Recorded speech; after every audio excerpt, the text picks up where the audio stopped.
নতুন করে নাটক শুরু করেছে অনেকে। রাজাকার রাজাকার ট্যাগ লাগানোর দিন শেষ হয়ে গিয়েছে। বাংলাদেশে এখন থেকে স্বাধীনতার 54 বছর পরে যারা এই রাজাকার শব্দ উচ্চারণ করে ইসলামী ঐতিহ্যকে ধ্বংসের ষড়যন্ত্র করবে, তাদের দাঁত ভাঙা জবাব দেওয়ার জন্য সবাইকে প্রস্তুত থাকতে হবে। আগামীর বাংলাদেশ কলেমার বাংলাদেশ, আগামীর বাংলাদেশ ইসলামের বাংলাদেশ। মাহজাব চিনি না, আলেম ওলামাদের মধ্যে বৈষম্য দেখতে চাই না। বাংলাদেশের সমগ্র রাজনৈতিক ঐক্য করতে হবে দেশ বিনির্মাণের জন্য। সেই উদাত্ত আহ্বান জানিয়ে জামাতের নেতৃবৃন্দকে আমাকে এখানে সুযোগ দেওয়ার জন্য ধন্যবাদ জানিয়ে বক্তব্য শেষ করছি। আল্লাহ হাফেজ। বাংলাদেশ জিন্দাবাদ, বাংলাদেশ জামাত ইসলামী দীর্ঘজীবী হোক, জিন্দাবাদ। বিসমিল্লাহির রহমানির রহিম। বাংলাদেশ জামাত ইসলাম কর্তৃক আয়োজিত আজকের এই ঐতিহাসিক জাতীয় মহাসমুদ্রে উপস্থিত রয়েছেন 24-এর গণ অভ্যুত্থানের অন্যতম মাস্টার মাইন্ড জামাতের আমির ডক্টর শফিকুর রহমান। সংগ্রামী সহযোদ্ধা ভাইয়েরা, আগামীর বাংলাদেশে চাঁদাবাজ, সন্ত্রাস, পাথর দিয়ে মানুষ হত্যা মেনে নেওয়া হবে না, হবে না, হবে না।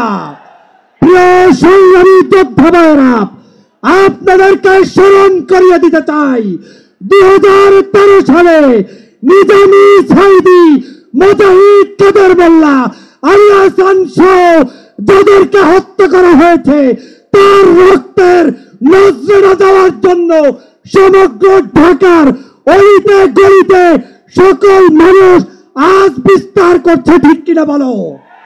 নারে তাকবীর, নারে তাকবীর। অতএব সেই রক্তের জবাব দিতে হবে, সেই রক্তের জবাব দিতে হবে ব্যালট বিপ্লবের মাধ্যমে। আগামী দিনে ঐক্যবদ্ধ বাংলাদেশ গড়তে কারা কারা রাজি আছো? নারে তাকবীর, নারে তাকবীর। প্রিয় যোদ্ধা ভাইয়েরা, আলহামদুলিল্লাহ, আলহামদুলিল্লাহ রাব্বিল আলামিন, ওয়াসসালাতু ওয়াসসালামু আলা সাইয়্যিদিল মুরসালিন ওয়া আলা আলিহি ওয়া সাহবিহি আজমাইন। আজকের এই বিশাল জনসমুদ্রের সম্মানিত সভাপতি, বাংলাদেশ জামাত ইসলামের সম্মানিত আমির ডাক্তার শফিকুর রহমান, অন্যান্য রাজনৈতিক দলের নেতৃবৃন্দ, জামাত ইসলামের নেতৃবৃন্দ, সাংবাদিক বন্ধুগণ, উপস্থিত ভাই ও বন্ধুগণ, আসসালামু আলাইকুম রহমতুল্লাহি ওয়া বারাকাতুহু। আপনারা অধীর আগ্রহে বসে আছেন আমাদের সম্মানিত আমির জামাতের বক্তব্য শোনার জন্য। তিনি দিক নির্দেশনা দেবেন। এজন্য আমি খুব সংক্ষিপ্ত সময় আপনাদের সঙ্গে দু একটি কথা বলবো ইনশাআল্লাহ। সংগ্রামী বন্ধুগণ, আমি 14 বছর জালেম সরকার, স্বৈরাচারী সরকারের কারাগারে বন্দী ছিলাম। আমাকে ফাঁসির কাছে ঝুলানোর সমস্ত আয়োজন করা হয়েছিল। আল্লাহর অশেষ রহমত, একটা কথা আছে, রাখে আল্লাহ মারে কে। আল্লাহ আমাকে বাঁচিয়ে রেখেছেন। জুলাই আগস্টের বিপ্লবী সেই ভাইদের রক্তত্যাগ, কোরবানির বিনিময়ে দেশ নতুন স্বাধীন বাংলাদেশ, আমিও নতুনভাবে স্বাধীনতা অর্জন করেছি। বাংলাদেশের কারাগার থেকে মুক্ত আকাশে আপনাদের সামনে মিলিত হয়েছি। আমি ফাঁসির মঞ্চ থেকে আজকে লক্ষ জনতার মঞ্চে হাজির হতে পেরেছি, আলহামদুলিল্লাহ। সংগ্রামী ভাই ও বন্ধুগণ, আমার অতীত যারা নেতৃবৃন্দ ছিলেন তাদেরকে হত্যা করা হয়েছে। আমার রায়ে সুপ্রিম কোর্টের 7 জন বিচারপতি একমত হয়ে এটাকে একটা সাজানো নাটক আখ্যায়িত করেছেন। আমাকে জুডিশিয়াল কিলিংয়ের মাধ্যমে আমাদের ভাইদের হত্যা করা হয়েছে, আমাকে হত্যার আয়োজন করা হয়েছিল। আমি আজকের এই বিশাল জনসমুদ্রের মধ্য দিয়ে সরকারের কাছে জোর দাবি জানাতে চাই, আমাদের যে 10 জন ভাইকে কারাগারে শহীদ করা হয়েছে, 5 জন সরাসরি ফাঁসির মঞ্চে ঝুলিয়ে, 5 জনকে বিনা চিকিৎসায় কারাগারে হত্যা করা হয়েছে। এই হত্যাকাণ্ডের সঙ্গে যারা যেখানে যেভাবে যতটুকু জড়িত তাদেরকে আইনের আওতায় নিয়ে আসতে হবে এবং তাদের শাস্তির বিধান করতে হবে। সেই সমস্ত পরিবারের সদস্যদেরকে ক্ষতিপূরণ দিতে হবে। আমি সেই দাবি আপনাদের সামনে আবার এই সরকারের কাছে জোর দাবি করছি। সংগ্রামী ভাই বন্ধুগণ, তাদের কি অপরাধ ছিল? তারা বাংলাদেশ ইসলামী হুকুমত কায়েম করে আন্দোলন করছিলেন। তারা বাংলাদেশে আধিপত্য শক্তির হাত থেকে বাংলাদেশকে রক্ষার আন্দোলন করেছিলেন। শোষণ জুলুম নির্যাতনের হাত থেকে বাংলাদেশের 18 কোটি মানুষকে মুক্তির আন্দোলন করেছিলেন। এটাই ছিল তাদের অপরাধ। তাদেরকে ফাঁসি দেওয়া হয়েছে। ফাঁসির মাধ্যমে তারা মনে করেছিল বাংলাদেশের জামাত ইসলামীর আন্দোলনকে স্তব্ধ করা যাবে, নিশ্চিহ্ন করা যাবে। আজকে 15.5 বছর পর এই লক্ষ লক্ষ লোকের সমাবেশ কি প্রমাণ করে না ইসলামী আন্দোলনকে হত্যা, ইসলামী আন্দোলনকে ফাঁসি নির্যাতন করে নিশ্চিহ্ন করা যায় না? বরং আমি বলি ইসলামী আন্দোলন হচ্ছে এটি খরস্রোতা নদীর মতো। নদীর সামনে যে নামে আপনি বাঁধ দেন না কেন, খরস্রোতা নদীর পানি তীব্র গতিতে সামনে অগ্রসর হয়, বাঁধে ভেঙ্গে সামনে যেতেই থাকে। আমাদের সামনে নেতাদের হত্যা করে হোক, 71-এ বয়ান করে হোক, যে নামে আমাদেরকে বাঁধ দিয়ে আমাদেরকে আটকাবার ব্যবস্থা করা হয়েছিল, কোনো শক্তি সেই বাঁধে আমাকে আটকাতে পারে নাই। আজকে জামাত ইসলামীর সামনে অগ্রসর হচ্ছে। যারা বলেছিলেন যে আমাদের বেটি শাকের বেটি দেশ থেকে পালায় না, আজকে কারা পালিয়েছে? জামাত ইসলামী নেতৃবৃন্দ পালায় নাই। মীর কাসিম আলী সাহেব আমেরিকায় ছিলেন, তিনি বাংলাদেশে এসেছেন, তাকে গ্রেপ্তার করা হয়েছে, ফাঁসি দেওয়া হয়েছে। আর যাদের ঠিকানা অন্য দেশে, তারাই পালিয়ে গিয়েছে। বাংলাদেশের জামাত ইসলামীর ভিত্তি জনগণের শিকড়ে গঠিত রয়েছে। আমাদেরকে উপড়ে ফেলতে কেউ পারবেন না। যা উপড়ে ফেলার চেষ্টা করবেন তাদের দাঁত ভেঙে যাবে। জামাত ইসলামীর কিছুই হবে না ইনশাল্লাহ।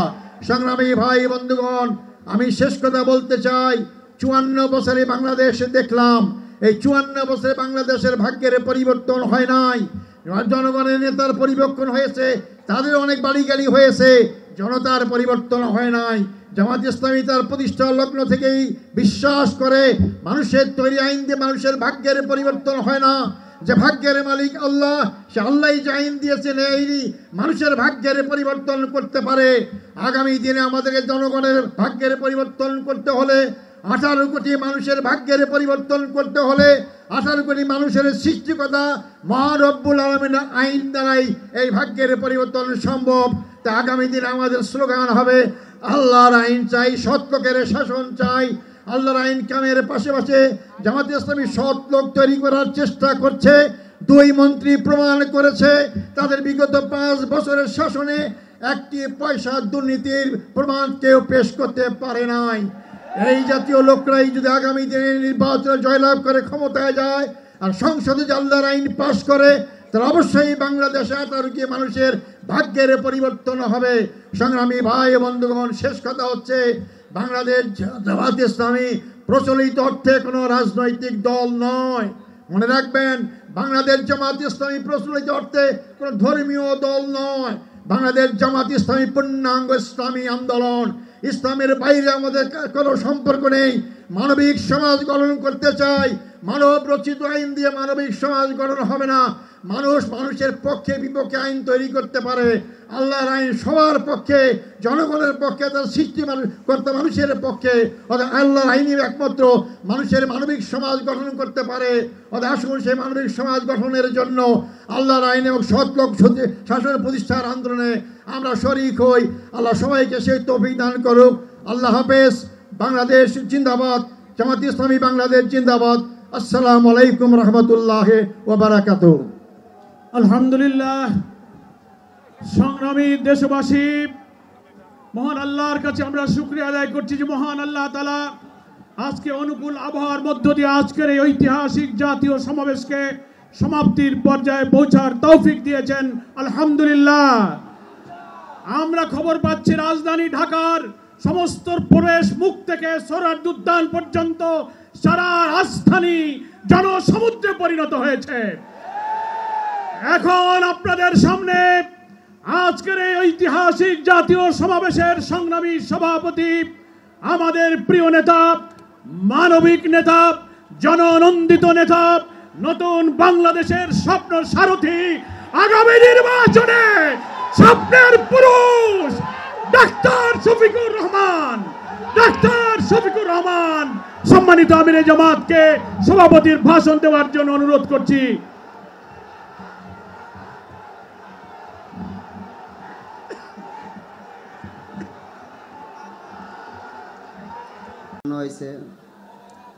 আমার পিছনে অনেক বক্তব্য আছে, বড় বড় আলেমরা আছে, হ্যাঁ দোয়ায় আমি আজকে এই পদ থেকে আছি। তবে আজকার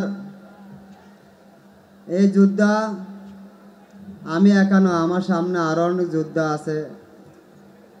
সবাইকে সালাম দিছি, আসসালামু আলাইকুম।